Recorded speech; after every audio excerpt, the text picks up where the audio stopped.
তোমার রাষ্ট্র লোভের পশ্চাতে ভরে দেব কাটা ভরা একটি গোলাপ। যে অন্যের জন্য নিজের জীবনকে বিলিয়ে দেয় সেই প্রকৃত মানুষ।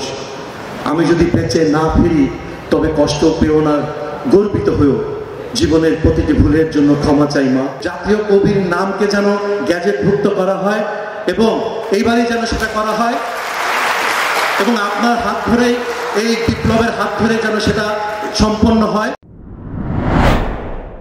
আমি অনেক ছোটবেলা থেকে রাজনীতি সচেতন ছিলাম এবং সেটার কারণ ছিল বাকশাল।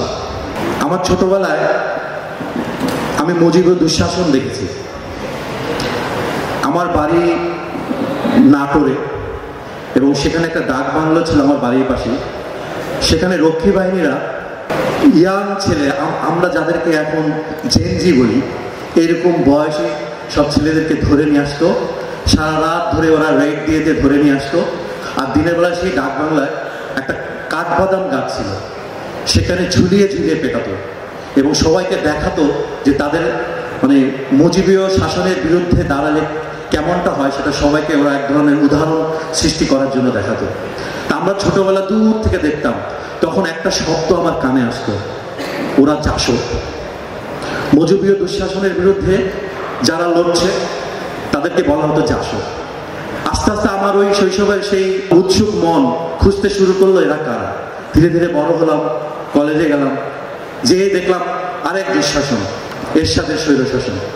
আমি ক্লাস 9 থেকে আমি রাজপথে মিছিল করি এরশাদ বিরোধী শাসনের। আমি এখন খুব গর্ব করে বলি যে দুইটি গণ অভ্যুত্থানের প্রত্যক্ষ সাক্ষী আমি, এবং প্রত্যক্ষভাবে আমি রাজপথে আমি দুইটি গণ অভ্যুত্থানের সঙ্গে ছিলাম। বাকি জীবন হয়তো আমি এই গর্ব করেই যাব।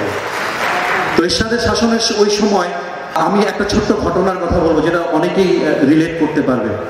আমাদের ছাত্রদেরকে একদিন কলেজ থেকে ধরে নিয়ে যাওয়া হলো।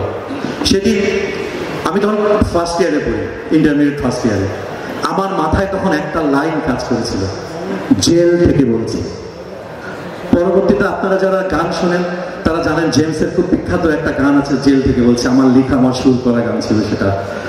এবং যদিও পরে জেল থেকে বলছি গানটাকে একটা রোমান্টিক গানের দিকে নিয়ে যাওয়া হয়েছে, কিন্তু আমার রাজনৈতিক সচেতনতা এবং রাজনীতির জন্য, দেশের জন্য লিখার এই স্পর্ধা এবং এই সূচনাটা সেই মুজিববাদী দুঃশাসনের সময় থেকেই আমি তৈরি হয়েছিলাম। তো যার ফলে এরপরে দেশের যত ক্রান্তিকাল এসেছে, যত ক্রাইসিস তৈরি হয়েছে, আমি কখনোই বসে থাকতে পারিনি। এই দীর্ঘ স্বৈর শাসনের সময়, ফ্যাসিবাদের কালে আমি বিভিন্ন জায়গায় কমিউনিস্টদের মিটিংয়ে আমি গিয়েছি, আমি হুজুরদের মিটিংয়ে গিয়েছি। আমি যাকেই যখন দেখেছি যে ফ্যাসিবাদ বিরোধী হয়ে দাঁড়িয়েছে, আমি তার সাথে আমার নিজের একটা একাত্মতা বোধ করেছি। কোনো লেখক, কোনো সাহিত্যিকদের এমন কোনো দল ছিল না যে দলের হয়ে আমরা ফ্যাসিবাদ বিরোধী একটা মোর্চা তৈরি করব, একটা প্ল্যাটফর্ম তৈরি করব, এমন কিছু ছিল না। আমি আমার দায়বদ্ধতা থেকে, আমি আমার বিবেকের তাড়না থেকে যখন যেখানে প্ল্যাটফর্ম পেয়েছি আমি সেখানেই চলে গেছি। আমি আমার ফেসবুকে ক্রমাগত লিখেছি। আমি এই যে লাস্ট স্বৈরশাসনের 15ই জুলাই বা 14ই জুলাই থেকে একদম বিজয় লাভ পর্যন্ত এই সময়টুকু না, পুরা 16টা বছর আমি ফেসবুকে লেখালেখি করে গেছি। আমার কিছু সুবিধা ছিল, সেই সুবিধা হচ্ছে যে 90 দশক জুড়ে আমার কিছু জনপ্রিয় গান ছিল, যার ফলে আমার এই সুবিধাটাকে আমি কাজে লাগিয়েছিলাম। যখনই আমার লেখালেখি নিয়ে সরকার বিরোধী কোনো কিছু যখন ইস্যু তৈরি হয়েছে, তখন অনেকে দেখা গেছে পুলিশ থেকে, ডিজিএফআই থেকে কল দেয়, বলে শিবির ভাই আমরা তো আপনার গান শুনতে শুনতে বড় হয়েছে, কিন্তু আপনি এগুলো লেখালেখি করেন না। এরকম 2018 নির্বাচনের সময় আমি লিখেছিলাম গোপন কি নিপুণ কৌশলে ডাকাতি হয়ে যাচ্ছে প্রিয় স্বদেশ। সেখানে একটি লাইন ছিল, তোমার রাষ্ট্র লোভের পশ্চাতে ভরে দেব কাটা ভরা একটি গোলাপ। হাসিনার উদ্দেশ্যে এরকম কথা লিখে গেছি। এছাড়াও যতক্ষণ তুমি ইনসাফের পক্ষে ততক্ষণে তুমি মানুষ, খুব বেদনা থেকে এবং যাতনা থেকে লিখা ছিল। আমার একটি বই, আমি জানি এখানে আমি যখন একটু বাইরে ছিলাম, আবরার ফাহাদের ছোট ভাই এখানে আসছে, আমি তাকে একটু দেখতে চাই। আসলে এখানে কি আছে আবরার ফাহাদের ছোট ভাই? ও আচ্ছা, তোমার ভাই, আমার একটি উপন্যাসটির নাম হচ্ছে ফ্রন্ট লাইন। তোমার ভাইকে আমি উৎসর্গ করেছিলাম, সেখানে লিখেছিল, কণ্ঠে তোলো বজ্রধ্বনি, কলম করো তীক্ষ্ণ ধার, শাহাদাতের পথ দেখালো আবরার আবরার। আমি সম্প্রতি নজরুল ইনস্টিটিউটে দায়িত্ব পেয়েছি, আমাকে দায়িত্ব দেওয়া হয়েছে। আর যেহেতু এখানে আলী রিয়াজ ভাই আছেন, আমি আজকে অনেক ওনাকে দেখে খুশি হয়েছে যে অ্যাটলিস্ট আমি একটা দাবি ওনার কাছে জানাতে পারবো। এই ফ্যাসিবাদ কালে সবচেয়ে বেশি ফ্যাসিস্টদেরকে শক্তি জুগিয়েছে দুটো প্রতিষ্ঠান, একটা হচ্ছে প্রশাসন অর্থাৎ পুলিশ, আর একটা হচ্ছে আমাদের ইন্টেলেকচুয়ালসরা। এই দুই শক্তিতে শক্তিবান ছিল হচ্ছে পুরা ফ্যাসিজম।